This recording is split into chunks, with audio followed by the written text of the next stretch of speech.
Perhaps the problem isn't truth. Perhaps the problem is our perspective of the truth. Because the truth, again, is the very thing that sets you free. Maybe we could learn how to get on the side of truth, on the side of reality. That would be a very positive thing for us. Because, I mean, what else are you basing your life on? Randomness, chaos, false realities? You won't find anything real there. You don't find anything meaningful there. Because part of consciousness and knowledge is to be conscious of ourselves. And what is it that we're conscious of about ourselves? Are you guys conscious of the fact that you've been born? Everybody in here is also going to die. And as soon as you become conscious of that, for a lot of people, it sends just a spike of terror down our spines. When you realize that someday you're going to close your eyes and never open them ever again. But that's one of the things that makes us humans. You know, my cat, Theodore, he doesn't worry about that stuff. By the way, Theodore, you're a good boy. In case we haven't said it yet today, Theodore is a good boy. Theodore was not waking up in the middle of the night because he was having an existential crisis, telling me that life was a cruel joke. But then again, cats and dogs don't fly into space. That's our trade-off. It doesn't have to be terror, because to be aware of yourself and to be aware of your mortality, that's the very thing that gives life meaning. That's things that pessimists might miss. Myself anyway, how best to spend my time just inevitably every day becomes the question. And it's something that just strikes me as something unspeakably sad in a life so short as ours.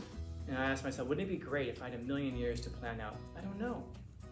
What would I do with 1,000,000 years? It's kind of like if you get rich and then you find someone who loves you because of your money and you get married. You didn't build that, you bought it. Not that buying things is bad, but I don't know, maybe there's more to life than that. What do I know? To know something is to be able to explain it. Have you ever known something and you're like, I just can't explain it? And Socrates would say, then you don't really know it. You don't really know it. You can talk about something, but Socrates distinguishes between true belief and knowledge.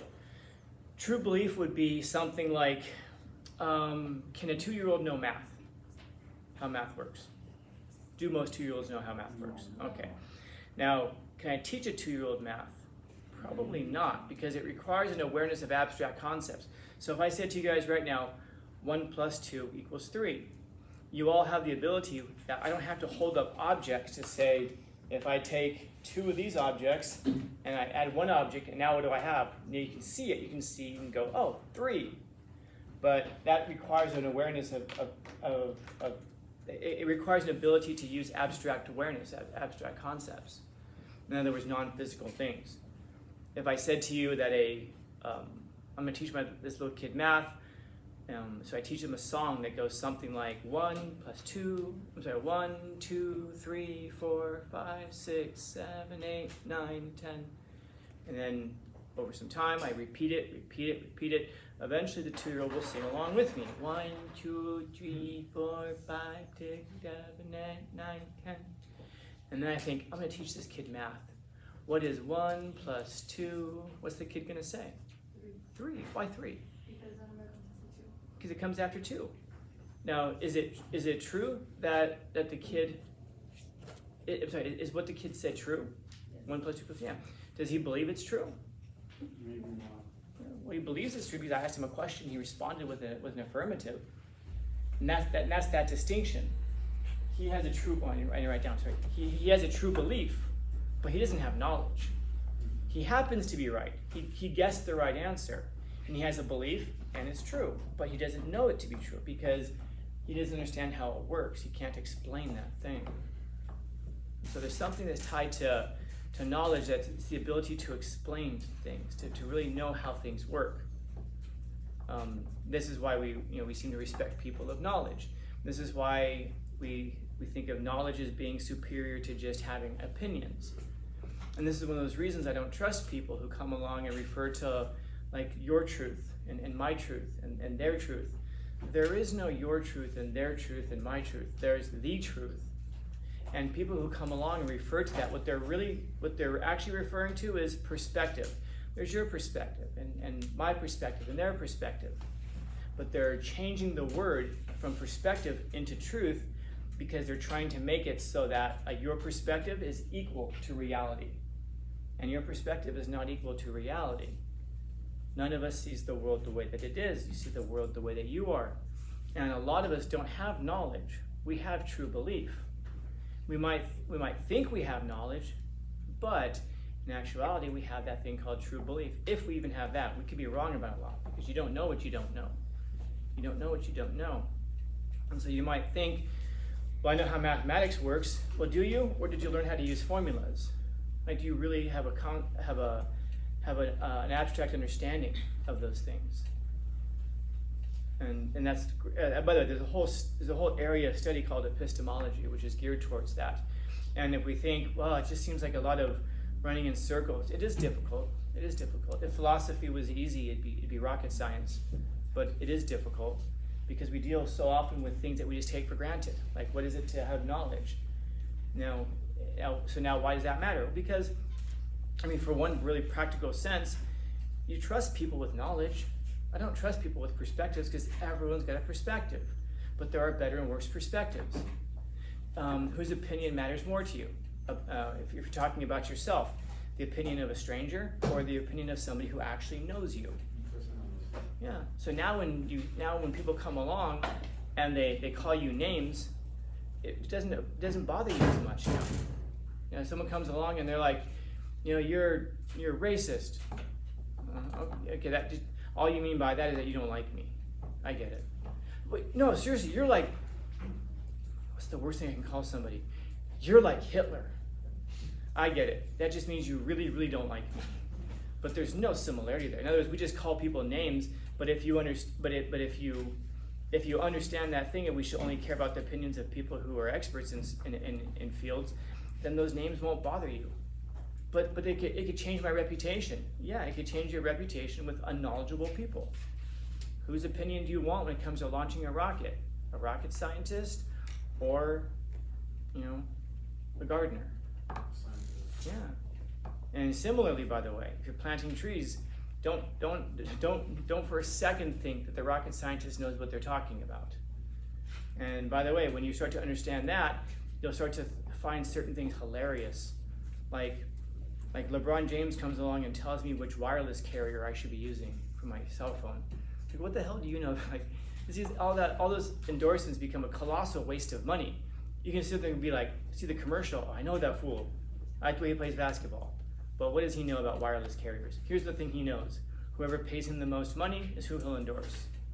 And then all of a sudden those things don't start to matter to you anymore. It becomes very difficult to sway you. That doesn't mean that because you also have to be careful about which experts you listen to. And there's some critical analysis that goes into that. But knowledge is very hard to come by. Knowledge is very difficult to come by. And that's why when you come across it, you should really hold on to it. And it really should be something that guides your life. Because knowledge is, in a lot of ways, going back to what Jonathan said, it's almost the same as the truth. It's almost the same thing as the truth. Because you can only know things that are true. If something is not true, you don't know it. You have a perspective of it, you have a belief about it, but 2 + 2 is 4.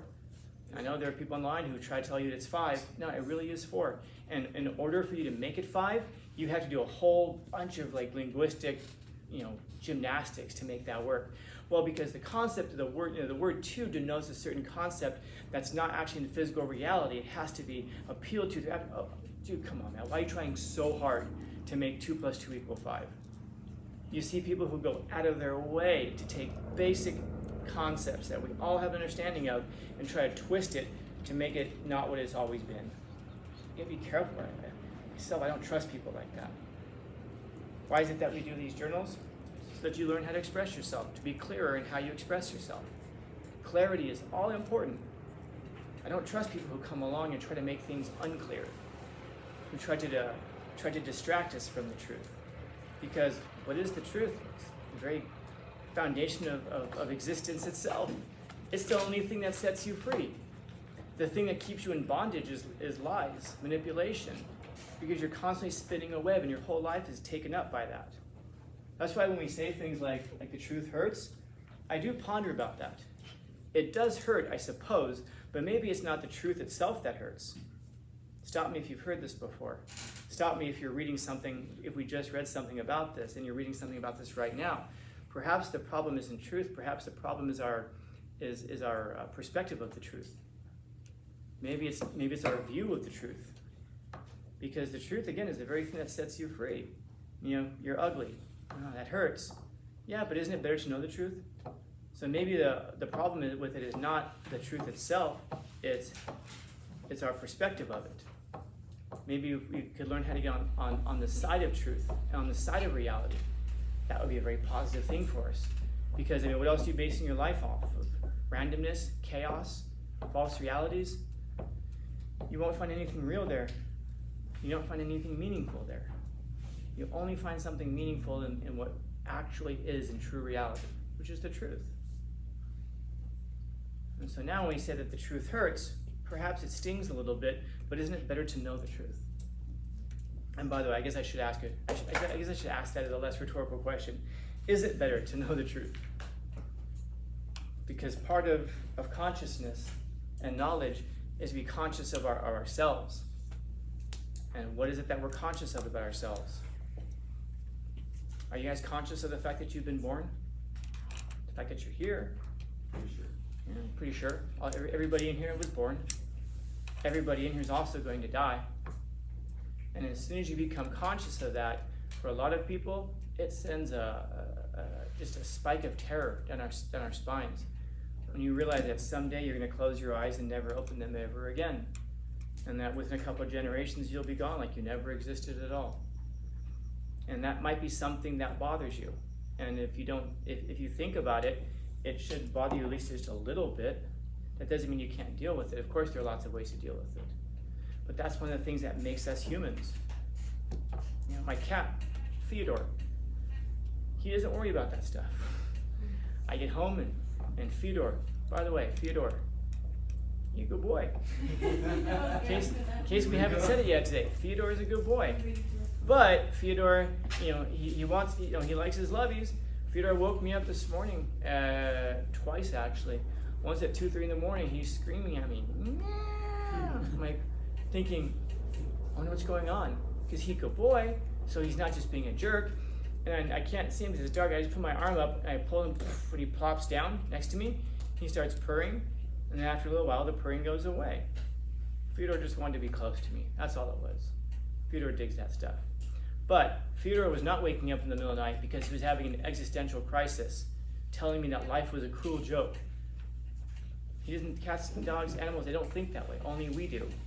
But then again, cats and dogs don't fly into space. That's our trade-off. Well, one did. Well, that's because we put them there. Yeah. And the dog that went up there, the first dog that went up there, he came back. Not alive. What's that? Did he come back alive? No, he came back charred as a barbecue. Yeah, there's also a Russian astronaut who did that, but that's okay. We're worried about people, not Russians. So that's our trade-off for being conscious. That's what we get in return. That's the trade-off. But it doesn't have to be terror, because to be aware of yourself and to be aware of your mortality, that's the very thing that gives life meaning. That's things that pessimists might miss. Being aware of yourself is exactly what gives life meaning. It's the rules of existence. It's like if I came in here with a Monopoly board and I said, all right, let's play Monopoly. We set up our pieces, and as soon as you're setting up the pieces, you're kind of like dishing out the money. I start putting hotels everywhere, all over the board. Like, what are you doing? I'm putting up hotels. Why? Well, because I want to win. But you can't do that. That's not how the game is played. And as you're looking around, then you notice I'm taking all the money out of the bank. It's like, that you can't do that. Yes, I can. Why? Because I want to win. The game's about winning. And then you go, okay, fine. So you wipe everything off the board and you start putting down houses and hotels. And then how long is that game going to last? 30 seconds, a minute? We're going to flip the board up and go, screw it, I'm not even going to play. We think of rules as being things that are bad for us, and that rules are things that limit us. But yes, the value of Monopoly is found within the limits of the rules. And the same is true about life. The value of your life is found within the limits and the constraints of your life. If you were going to live 1,000,000 years, how much does today matter? If you were going to die and if you had 7 days left, how much does today matter? Yeah, if you have $1 trillion, how much does a dollar matter? You got $10 in your pocket, how much does a dollar matter? And we have to realize at some point that we only have $10 in the pockets of our life.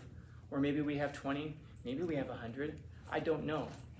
Imagine you have money in your pocket, but you can't go in and count it. You would be very careful with how you spend every dollar that you have, because you don't know if you have $1 or $1 million. And maybe that's a lesson about life, that because we're self-conscious and we're aware, because it is true, and the truth does hurt. And that's one of the things that consciousness brings about. It's an awareness of our deficiencies, the fact that we're not going to live forever, and that we're mortal. Now, within those constraints, we can find things that make life matter. Because, I don't know, like for myself, I was talking to a class yesterday, and I told them that for myself anyway, how best to spend my time just inevitably every day becomes the question. And it's something that just strikes me as something unspeakably sad in a life so short as ours. And I asked myself, wouldn't it be great if I had 1,000,000 years to plan out? I don't know. What would I do with 1,000,000 years? In fact, here's maybe something more practical. We have 52 days until the journals are due. And some of us are looking at it going, wow, 52 days. What if I told you you had 10 days? I bet most of us would probably still get it done if I gave you 10 days. The same number of people would get it done in 10 days as would get it done in 52 days. And it's the same number as would get it done if I gave you 104 days. We'd find a way to do it. And maybe that's the thing, is that being conscious of our mortality, being conscious of our very short lifespan, being conscious of our deficiencies, maybe those are the rules of monopoly that give life meaning. That we operate and live within those constraints. Because once you realize that that's the case, that you're going to die, what are you afraid of? What's the worst that can happen to you in life? Yeah, you die, and you're going to. So now, I ask you that question again. What are you afraid of? What's on the other side? What's on the other side? But I'm talking about in this life. What if I ask my crush out? Or what if I try this and it goes badly? What if I get rejected? Ooh. You know you're going to die, right? Is that worse than death? I don't know. Maybe refusing to live within those constraints and make the most of those constraints is the thing that's more terrifying. Well, should you go for that business opportunity? Maybe after you graduate, you're thinking, like I was just talking to a former student of mine who said that she makes cheesecakes, and she said, you know what? Maybe after I graduate, I should start a bakery. And I said, you should. And she's like, maybe I should. Wouldn't it be dope if a few years from now she comes back and she has like a chain of bakeries, and I can say, I led you into that. Do I get a discount? But she's a business person, so she would say, nah, support the business, support your local business. she's also a very smart person. Maybe because what happens if she goes for it and she fails? Oh, she's bankrupt. Ooh, you're gonna die. What are you worried about? Money is only an object. Money is only an object. This is true. And money only matters to people who pay their bills. What value is money if you don't want stuff? Maybe the thing that you want to use your money for is to build something meaningful and worthwhile. So then that's what you put your money into. You could put your money into cars, sure. And if you love cars, and if cars are the thing that give your life meaning and purpose, fantastic. Then go for that. Whatever it is that gives your life meaning and purpose. But here's the thing, you're going to die. This former student of mine, she opens up these bakeries and she has a chain of them, and then she dies. Those bakeries still exist. There's something of her dreams that are left behind in the world. Your car, it's probably gonna go to your kids, and then they're gonna drive it really fast and crash it or something. They're gonna eat McDonald's in the car or something. Who knows? Maybe they'll appreciate it. Maybe it's something that'll get passed down. Maybe, but you didn't build it. You bought it. That's different, man. It's kind of like if you get rich and then you find someone who loves you because of your money and you get married. You didn't build that. You bought it. So maybe appreciate the things that we build, not just the things that we buy. Not that buying things is bad, but maybe there's more to life than that. What do I know? Questions, comments, concerns, complaints, criticisms, critiques? Happy Tuesday.